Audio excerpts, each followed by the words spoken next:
Voltamos aqui com. Agora estou triste, hein? Com a última palestra do último dia do Congresso Maio de Home. Daqui a pouco acaba, mas como eu te falei desde o começo, nós estamos fechando com chave de ouro.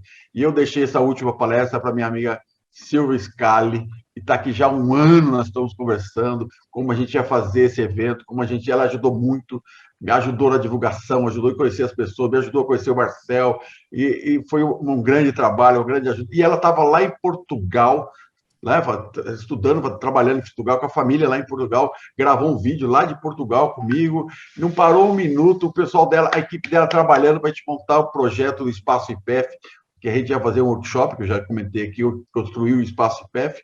Quem quiser saber mais, entra no YouTube nosso, lá do Maio de Home, o projeto está lá, a Silvia está explicando como é que ia ser esse projeto e tudo mais. Então, é uma grande parceira, já virou minha amiga aqui, né? Então, eu queria agradecer, em primeiro lugar, a sua presença, Silvia, obrigado pela parceria, obrigado por estar junto com a gente. É um prazer, Paulo. Boa tarde a todos. Eu que agradeço imensamente, uma responsabilidade que você jogou aqui na minha mão, fazer o fechamento desse super evento aí, 3 dias acompanhando, quase que integralmente o dia todo aqui, trabalhando, projetando e acompanhando o evento, né? Tentei ficar o máximo possível, assim, atenta às palestras, que foram maravilhosas. Obrigada mais uma vez, e muita responsabilidade para mim agora. Mas vamos tentar fechar com chave de ouro isso aí. Acho que o que eu vou falar um pouquinho hoje é para complementar tudo o que os colegas falaram de interessante aí todos esses dias. Você não pôs para apresentar a sua palestra, pôs para apresentar que ela já está aqui. É isso aí, beleza. Então, quando você faz isso, eu vou ler e apresentar a Silvia Scali. Ela possui graduação em Arquitetura e Urbanismo pela Universidade de São Francisco, pós-graduada em Docência Universitária pela FAI, mestrado em Engenharia Civil na área da construção pela Unicamp, experiência na área de projetos e execução de obras, especializada em estruturas de madeira.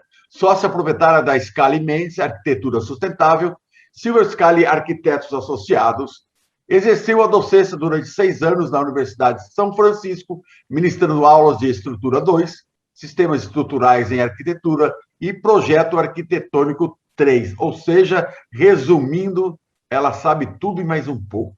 Silvia Scali, muito obrigado por você ter vindo, por sua presença. Eu sei que você está 1000 por hora também. O tempo é seu, a palestra é sua.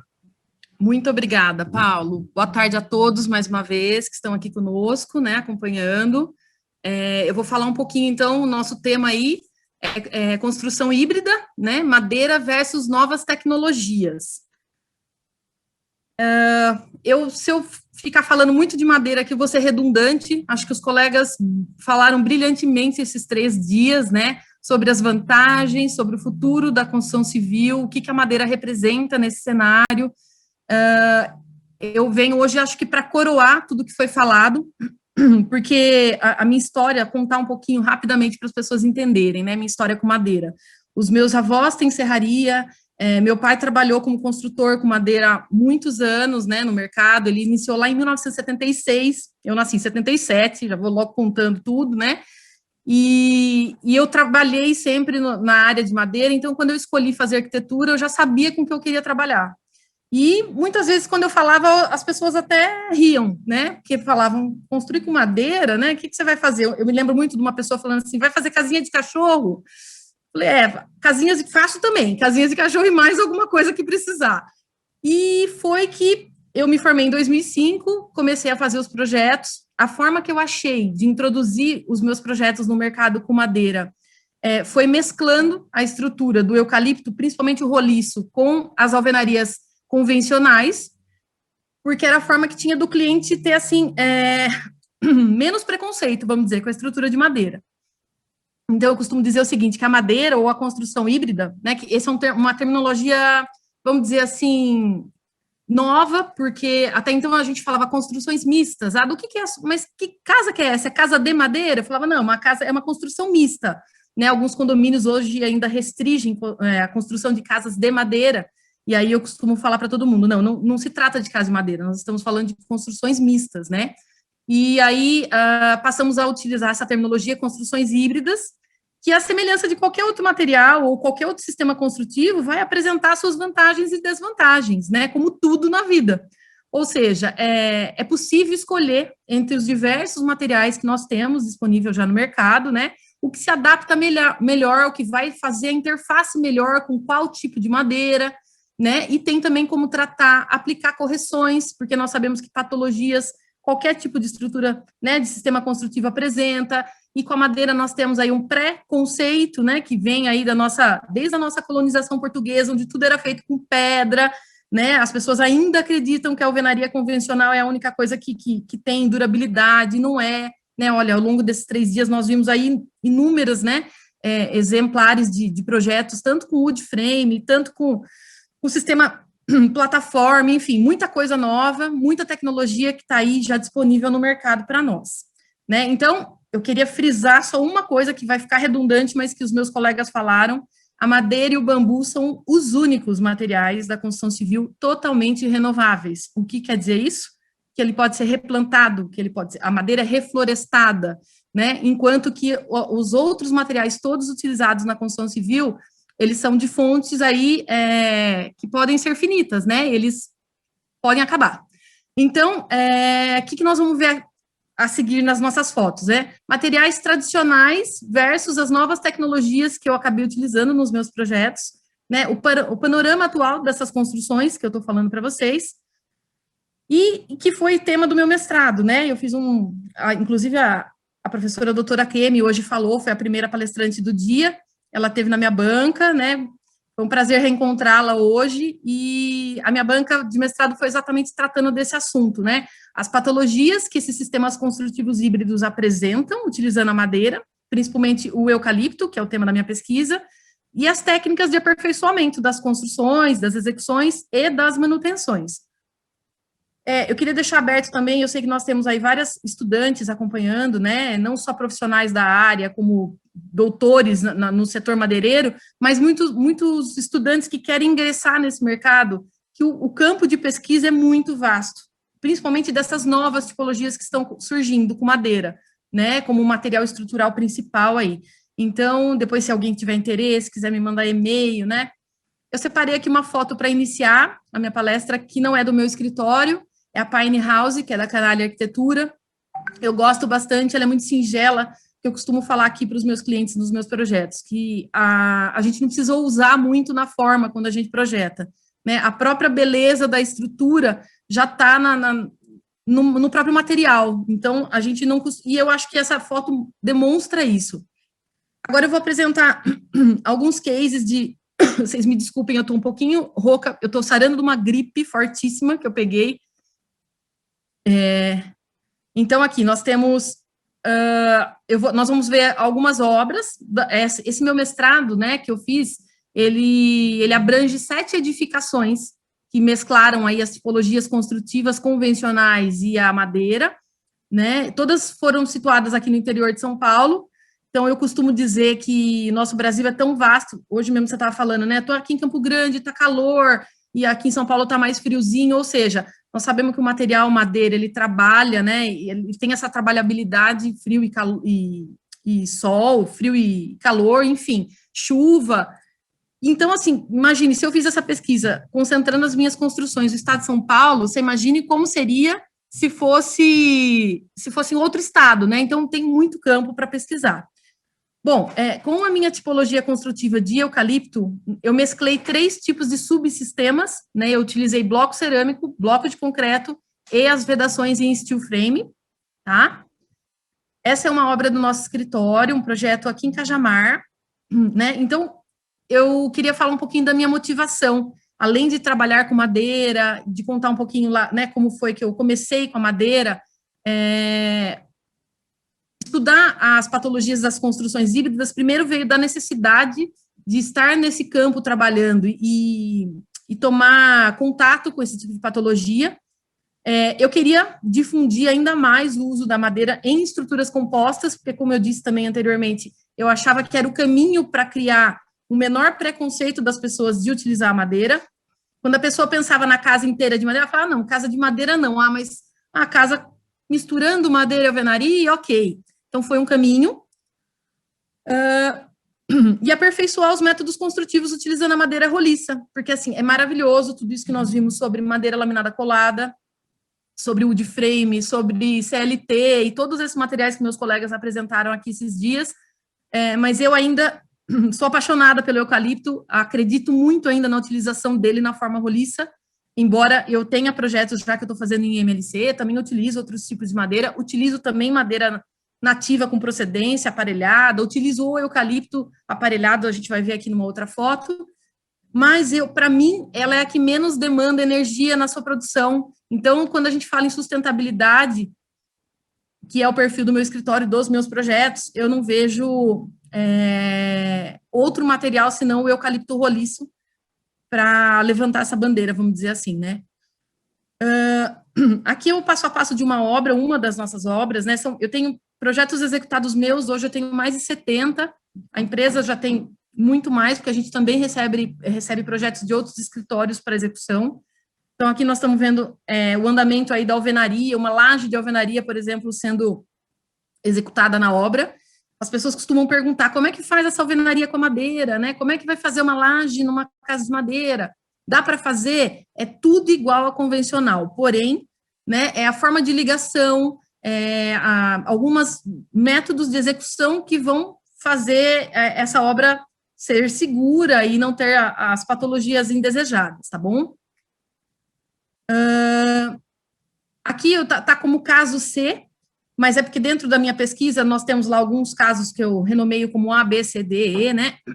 Então, nós temos aí a execução dessa alvenaria, dessa casa que a gente viu anteriormente, ela é uma casa de 2 pavimentos, com blocos cerâmicos.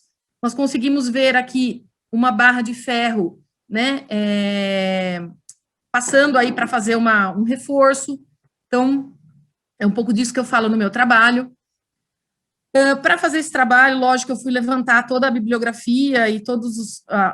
quem já tinha estudado a respeito, né, e madeira, como nós sabemos, o Alan, acho que falou muito na palestra dele, né, construções centenárias no Japão, de milhares de anos.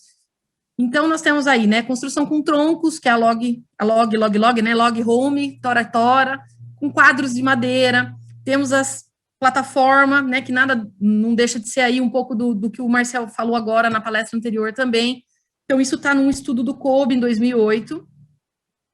E aí eu circulei essas 6, que é a tipo quadro, ou tipo frame. Tem a painel aqui também, tem madeira sólida, né, como vocês podem ver aí, para fazer essa analogia com uma nossa foto aqui. Essa é uma obra nossa também de 2009, na cidade de Paulínia, que é com eucalipto, aparelhado, tratado em autoclave. Ele nada mais... Então, o que é o sistema construtivo pilar viga de madeira, né? Pode ser roliço ou não. É isso, é o tipo quadro, o tipo frame, né? Que é o que nós vamos ver adiante, mesclando com outras técnicas convencionais.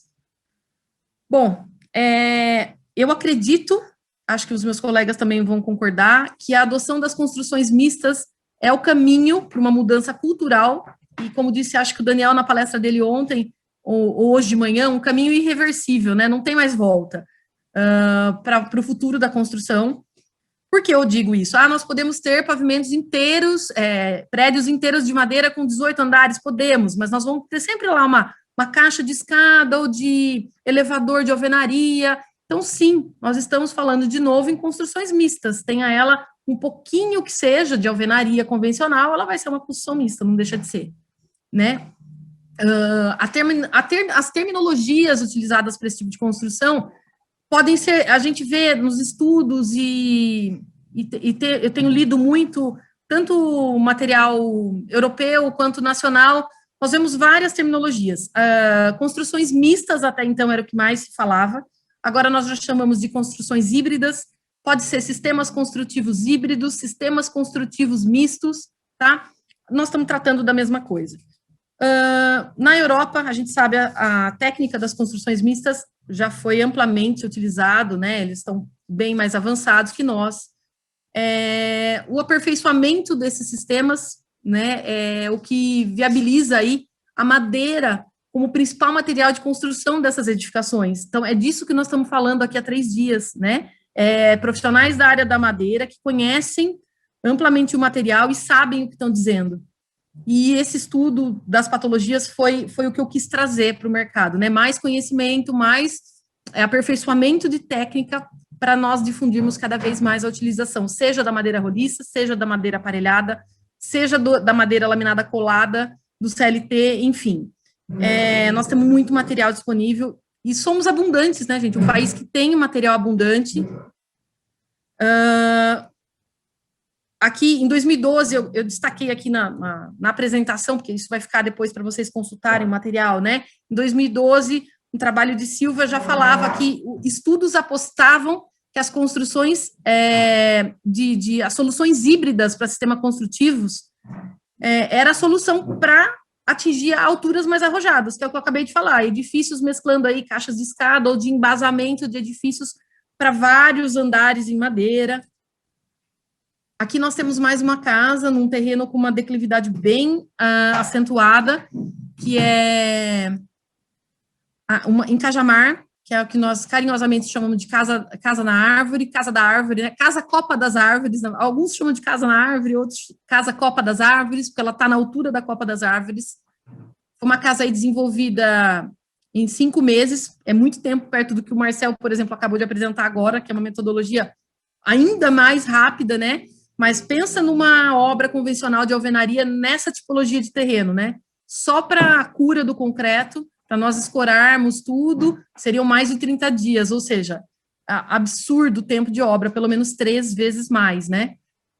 Então, nós temos aí toda a estrutura sendo levantada, né, já coberta, aqui com assoalho, e aí, essa foi uma das primeiras que nós fizemos a construção híbrida, misturando o quê?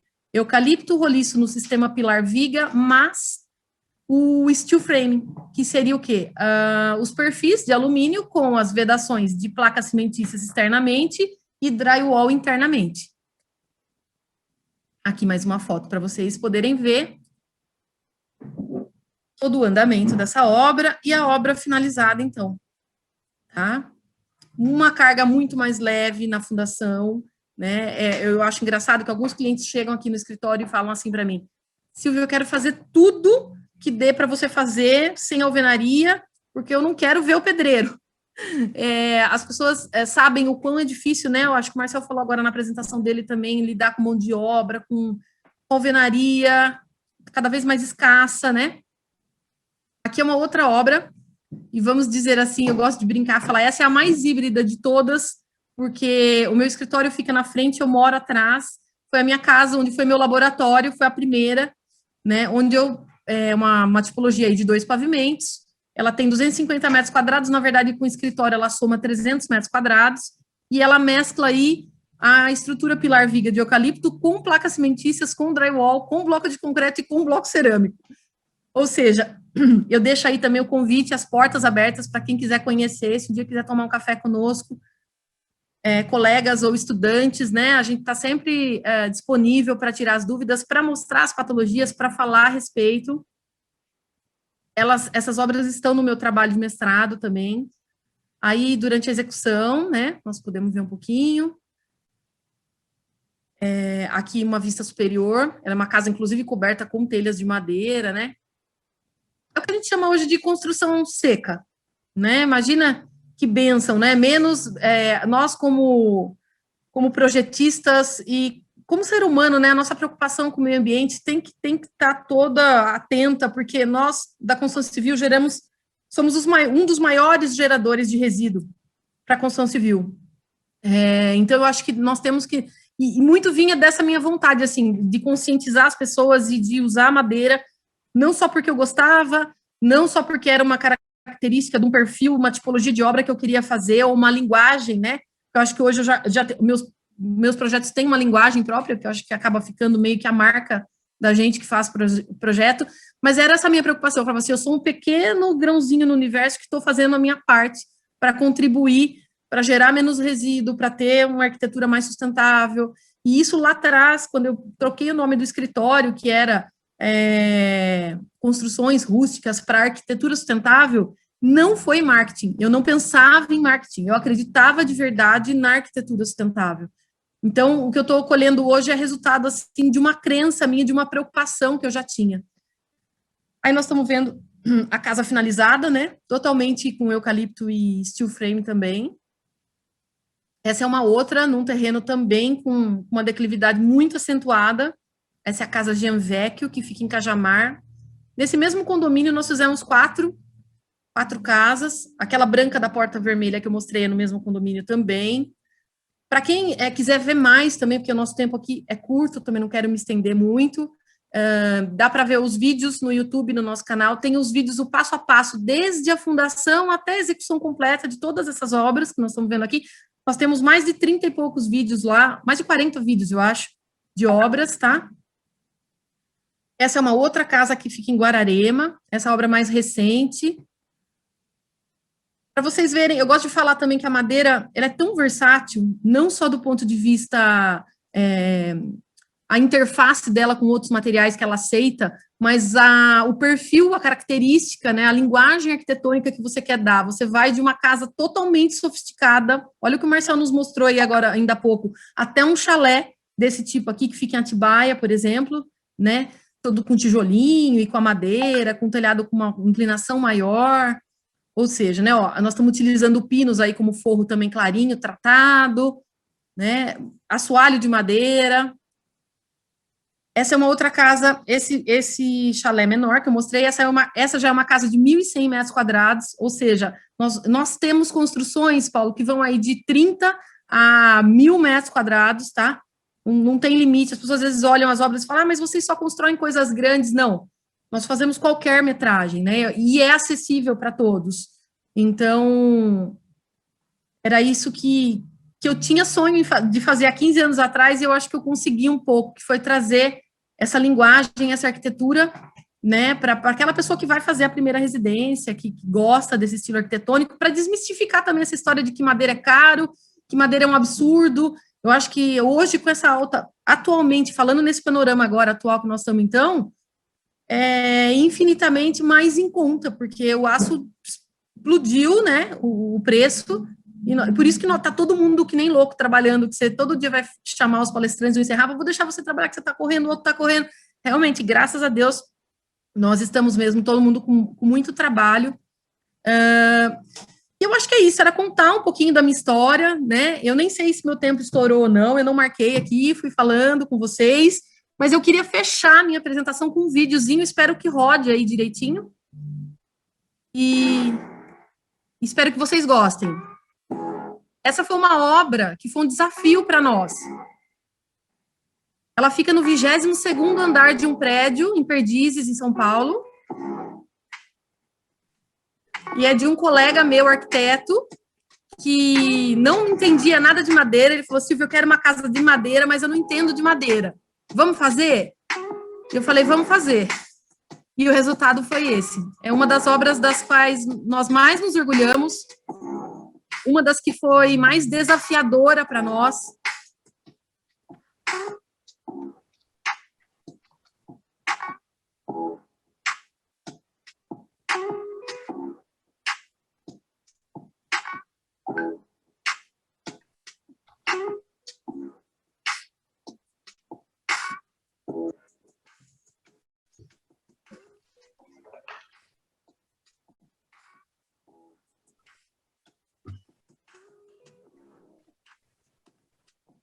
Pode ir comentando em cima, Silvia, está sem áudio.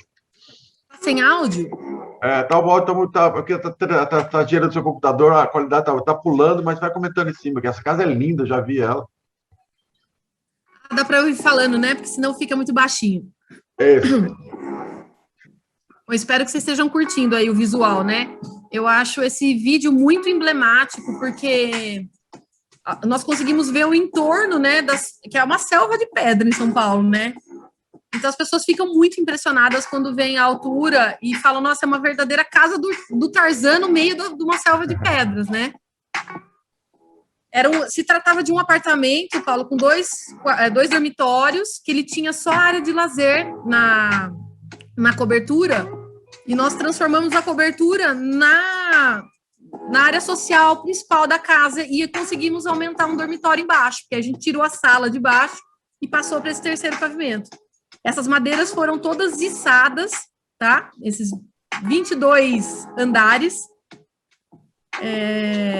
Eu confesso para você que durante a obra eu fiquei sem dormir um mês, Esse trabalho foi do Fotos Frame, que é o Hugo, nosso parceiro, um fotógrafo maravilhoso que faz as nossas obras. Eu vou descompartilhar agora para a gente conversar mais um pouquinho. Na verdade, queria passar a última tela aqui. Opa! Essa obra, se alguém quiser ver ela, desde o andamento, o içamento das toras, tudo tem o vídeo dela também, tá? Eu só resumi aqui porque o nosso tempo era curto. Então, tem aí meu e-mail, meu telefone, o site da empresa para conhecerem um pouco mais do nosso trabalho. Nós estamos aí em todas as mídias sociais, sigam, acompanhem, curtam. Eu estou sempre disponível para... Como eu também fiz parte aí, dei aula há muito tempo, tenho os meus ex-alunos, então gosto da área acadêmica, estou sempre tirando dúvidas quando me procuram. Eu queria agradecer muito, Paulo, o espaço, a responsabilidade de você ter fechado esse evento comigo, muita responsabilidade. Espero que vocês tenham gostado um pouquinho do que eu mostrei, e muita gratidão. Obrigada a todos que nos acompanharam aí. Eu acho esse seu trabalho como você falou, a gente é uma formiguinha fazendo um trabalho, né, enorme aí, que só tende a crescer. Eu estou muito feliz hoje de fechar esse ciclo aí com vocês. Silvia, muito obrigado. Eu pedi para você só tirar o share screen para a gente conversar melhor aqui agora. Queria agradecer você. Eu já tinha visto esse vídeo, achei maravilhoso a ideia dessa pessoa fazer essa obra lá em cima, de madeira, no meio da cidade de São Paulo, no meio do concreto, maravilhoso. Eu já coloquei aqui no nosso chat também 2 vídeos que vocês fizeram para a gente, no nosso workshop. O workshop, já que não deu para a gente construir a casa, a gente fez alguns vídeos no que deu, no tempo que deu, porque tinha muito questão da Covid, não dava para ir, não podia, alguns condomínios que não podia entrar, etc. Acabou atrapalhando, mas no ano que vem a gente volta, como eu sempre brinco, os 2 pés no peito, né? A gente vai, graças a Deus, vai ser um pouco melhor do que foi. E eu quero aproveitar aqui agora para fazer uma pergunta para você, é o seguinte. Eu, Nelo, lá estava conversando com ele aqui, batendo papo aqui, em vários momentos, ele falou assim, mas pô, eu adoro, se eu soubesse que isso tinha feito a minha casa com o eucalipto desse jeito, eu achei lindo isso. Aí ele perguntou assim, será que eu posso quebrar o cantinho e colocar um eucalipto lá depois da minha casa? Pode? Pode. Eu tenho lá alguns vídeos, especificamente 2, que são de reformas, reforma e ampliação. Nós envolvemos a estrutura que já existia numa nova estrutura de eucalipto, de forma que quem olha sempre achou que aquela obra sempre foi de eucalipto, nasceu daquela maneira. Eu adoro fazer isso, inclusive. Eu estou com um agora em Guaiacá, em São Sebastião, desenvolvendo esse projeto. Estou super feliz, assim, que nós vamos fazer isso. Vamos reformular, modernizar e trazer esse ar, né, que as pessoas procuram, esse aconchego que só madeira pode dar. Pode ser um cômodo, pode ser a casa toda, dá para sair com pilar por dentro da construção, por fora da construção, a gente faz um estudo estrutural e vê como que isso pode ser feito.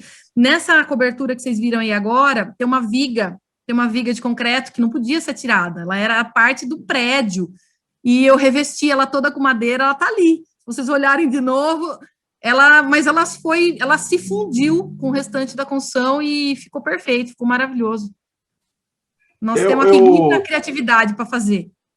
Eu sempre falo o seguinte, que a gente, quando começou a questão da plantar floresta aqui em Mato Grosso do Sul, lá em 2007, 2008, assim, como é que nós vamos convencer, né, o produtor rural, que Mato Grosso era muito boi, que está lá, que pega o seu boi, vai lá, vende seu boi, compra caminhonete, vai no frigorífico, assina, faz um monte de coisa a fazer, agora você vai parar, você vai plantar floresta, vai ficar na seca esperando 7 anos até a floresta vai crescer para você vender. O cara fica louco. Então, assim, existe uma forma de entrar pela porta dos fundos, que era o sistema silvopastoril, que foi mostrado aqui já, que o Daniel mostrou, que é o sistema assim, você tem a floresta, tem o pasto, você continua com o boi lá, enquanto essa floresta cresce. Então, você continua com a sua atividade. Então, isso foi muito bom. Hoje, o LPF é muito difundido. Mato Grosso tem, não sei quantos tem hoje, até quase 10 mil hectares a mais de silvopastoril.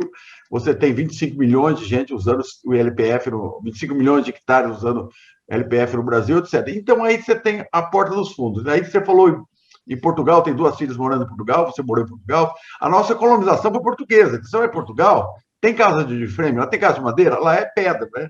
É alvenaria, não é isso? Eles, na Europa, o que eu consegui perceber lá nesse 1 ano que eu fiquei, é que eles também estão engatinhando. Eles estão mais avançados que nós, eles já têm muito wood frame, já utilizam muito, já têm edifícios, mas que o português ainda tem uma certa resistência, até mais que nós brasileiros. Mas como eles Então, a nossa, estão lá, são europeus, né? As tecnologias estão ali tudo do lado, né? França, Espanha, eles já dominaram aquilo. Então, eu fui procurada, inclusive, por uma empresa da Eslovênia que queria que eu representasse as estruturas deles em Portugal, porque eles tinham demanda de pessoas que querem comprar em Portugal. Então, é um mercado a ser explorado ainda também. então, Né? então mas a nossa cultura é portuguesa, então nossa cabeça é alvenaria. É Aí você pega o pedra. sul do país, onde vieram os alemães, os eslovenos, os Já é poloneses, todo outra mundo, coisa. já é outra cultura. Então você vê muita casa de madeira no sul do país, é outra cultura. Então Sim, ali não é tão fácil, não é tão difícil. Mas aqui sim. eu morei muito, né? Sou paulista, morei no estado de São Paulo, né? A casa de madeira que está na minha cabeça é casa de tábua com Ela a é repinha no fabricada. meio. Então, assim, essa é a casa de madeira que está no senso popular de todo mundo, está na cabeça de todo casa de madeira, fecha o olho, vê aquilo, né? Mas você vai para o sul do país, você vê casa de madeira dessa aí, que 200 anos lá, bem, você manteve ela com tinta pintada, ela dura muito tempo, né? Então, Eu você ia tem igrejas lá usar. de 150 anos no sul do país e tal. Então, você tem Sim. experiência. Então, nós temos que, além de todo esse trabalho, a gente tem que quebrar alguns mitos, né? Então, eu acho que o seu trabalho aí, que eu vou entrar na questão, o seu trabalho de unir ali o eucalipto, nós estamos aí entrando pela famosa Porta dos Fundos, né? Você continua com essa casa ali, parecendo que é de alvenaria, mas tem lá o eucalipto. Depois constrói mais um pergolado, mas não sei o quê, nananana. A próxima casa dele, com certeza, vai ser de madeira. Tomara. O caminho eu percebi já no mercado, com a prática de mercado, da meu viés mais comercial, vamos dizer assim, que era um caminho, né? Era um perfil arquitetônico que precisava ser explorado, que tinha algumas, porque as pessoas ainda chegam no escritório hoje e perguntam assim: ah, mas é verdade que trinca a parede? Ah, mas é verdade que a madeira racha? Eu falo, é verdade sim, vem cá. Então, vamos ver aqui juntos até onde é normal, o que é natural, o que podemos fazer e de que forma que tem que trabalhar para minimizar isso. Quando isso acontece, se isso é um problema estrutural ou não, se ele é intrínseco do sistema e você tem que assumir e gostar daquilo, porque a alvenaria convencional trinca, né? Fissura.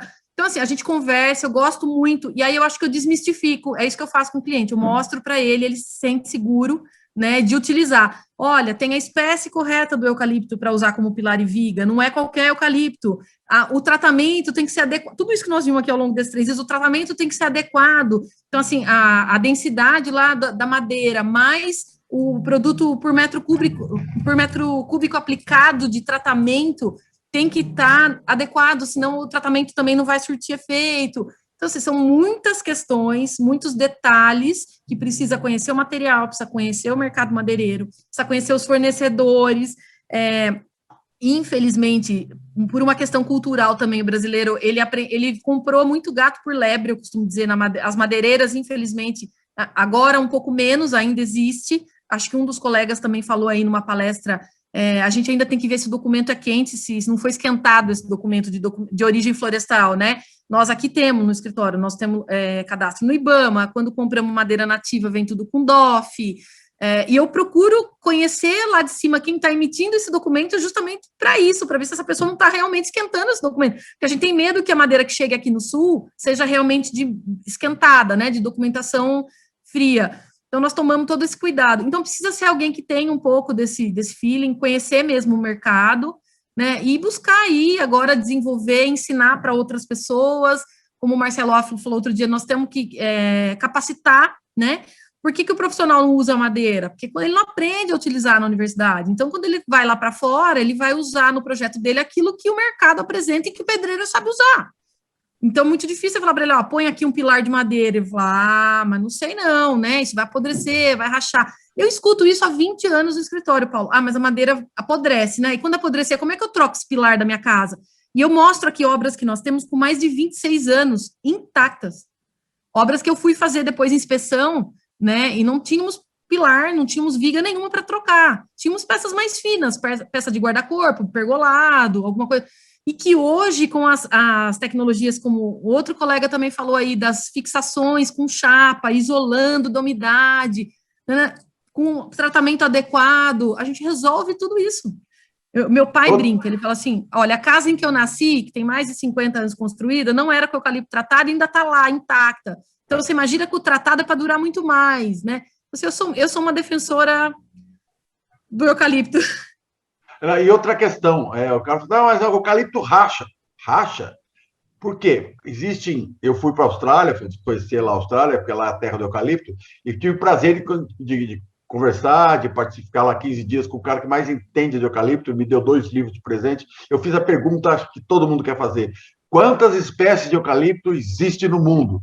Ele foi categórico, 950 espécies de eucalipto. Então, tem aquela que racha, aquela que está no lugar mais seco, que está no lugar mais úmido, tem de tudo que você pode imaginar. Então, você vai escolher a espécie correta. Como você faz, você usa o Citriodora, e a maioria das pessoas usa o urograndes, que é urofila com grandes. Então, assim, o eucalipto, aquele que o cara plantou na fazenda, não sabe o que fazer, você vai lá, compra e leva para a serraria, depois quer pôr na casa, e você vai rachar, porque não sabe que é o eucalipto que é. Então, esse é um dos problemas. E aproveitar que o Wilson Roberto Pinto, Silvio Scali, parabéns pela apresentação fantástica. E eu quero aproveitar, então, já que nós estamos batendo um papo aqui, chamar o time todo, Marcel, Calil e Akemi, o nosso diretor. Pode abrir a câmera de vocês, se estiverem online aqui. Está todo mundo online aí ou não? Acho que todo mundo já saiu. Já foram todo mundo tomar. Ah, não, o Marcel está aqui. O Marcel está abrindo. Calil está trabalhando. O Calil fica aquele louco lá. Porque está prestes a nascer o bebê, né? A Kemi entrou. Acho que é só o Calil que... É só o Calil que nasceu o filho dele. O Calil nasceu, certeza. Está no hospital. Vamos deixar... Se ele entrar, vai ser tudo... Esse escuro aqui é o Calil. Quando ele está lá na fábrica, com certeza alguém chamou ele na fábrica para trabalhar. Você foi entender alguma coisa. Certeza absoluta. Se não foi a mulher que chamou, que está em trabalho de parto, que é para esses dias, segundo ele falou, né? Então, assim, vamos bater um papo aqui agora. Eu quero agradecer vocês. Lá, só a Camila que entrar, que é a nossa coordenadora, está entrando no final aqui. Então é o seguinte, eu queria agradecer, então, vocês todos participarem. Acho que foi um papo muito gostoso. Se a gente continuar aqui, a gente vai passar o fim de semana batendo papo aqui, as pessoas participando e tudo mais, mas esse é um congresso que tem começo, meio e fim, né? Então a gente vai ter que, uma hora que tem que terminar, embora eu queira apresentar, eu tenho um monte de coisa para falar, tenho um monte de coisa para apresentar, tem um monte de vídeo que eu produzi que deu tempo, tem um monte de workshop que eu quero fazer, ou seja, a gente vai tentar fazer ao longo desse ano, até o próximo congresso, tentar fazer alguns eventos, alguns workshops, a gente sempre alimentando um pouquinho, trazendo vocês de volta para conversar. Hoje a gente vai fazer uma entrevista, como eu fiz com a Silvia, está aqui, eu fiz com a Silvia aqui, que ela gravou lá em Portugal. Ela gravou de lá, a gente faz aqui, depois edita, como se fosse um bate-papo, a gente pode fazer até uma live. Então, assim, não vamos perder esse contato, não vamos perder essa amizade com todo mundo, vamos ver se a gente faz um belíssimo trabalho aqui para frente, que o objetivo é esse: erguer na bola e chutando, para a gente chegar ao maior número de pessoas possíveis, tá? Então, eu queria fechar aqui com chave de ouro todos vocês. Eu queria aqui todo mundo dando seu toque na frente da câmera, não sei se não aparece, porque nós estamos fechados aqui. Gente, muito obrigado, tchau para você que está assistindo a gente aí. Queria agradecer aos nossos patrocinadores, a BPM, a Guildas, a MG Homes, a Montana, a Lonza, a Scali Mendes, a Stamad e a Exlam. Muitíssimo obrigado pela patrocínio, pela parceria, você, Marcel e Silvia, muito obrigado.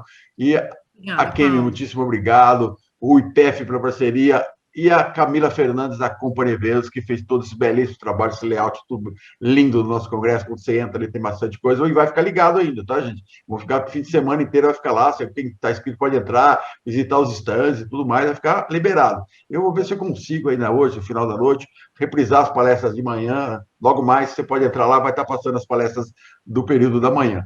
Ok? Muito obrigado a vocês mais uma vez. Um abraço a todo mundo aqui que está online aqui. Tchau, gente. Muito obrigado pela sua audiência, muito obrigado pela sua participação. Até 2022 com o nosso My Wood Home 2022, segunda edição. Guilherme, roda a vinheta, que nós estamos encerrando por aqui.